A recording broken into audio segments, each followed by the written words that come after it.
DPRD Palembang menggelar rapat paripurna dengan agenda rekomendasi terhadap laporan keterangan PLT Wali Kota Palembang tahun anggaran 2014 pada Jumat 24 Juli 2015. Dalam rapat ini, DPRD Kota Palembang memberikan sebanyak 46 rekomendasi terhadap laporan pertanggungjawaban atau LKPJ PLT Wali Kota Palembang tahun 2014. Di antaranya mengenai evaluasi dan peningkatan kinerja bagi setiap SKPD terkait, termasuk penyelesaian masalah utama di Kota Palembang di antaranya banjir dan kemacetan, serta infrastruktur.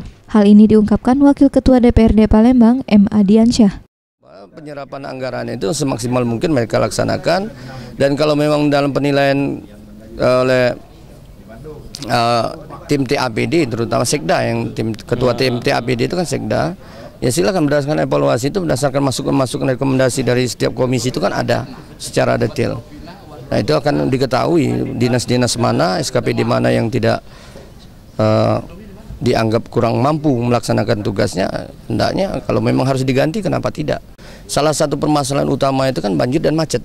Nah, di sini kita harapkan penyiapan lahan untuk kolam retensi dengan target 40 selama 5 tahun itu, paling tidak penyiapan lahannya sudah ada di setiap tahun dan pelaksanaan itu berjalan sudah berangsur, sehingga target 40 kolam retensi yang selama 5 tahun itu betul-betul dapat direalisasikan.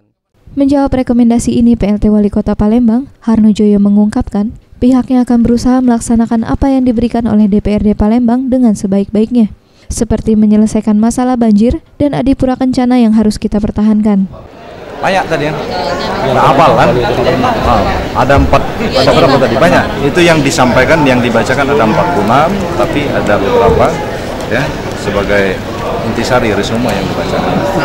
Ya, makanya terkait dengan banjir, terkait dengan adipura kencana harus dipertahankan.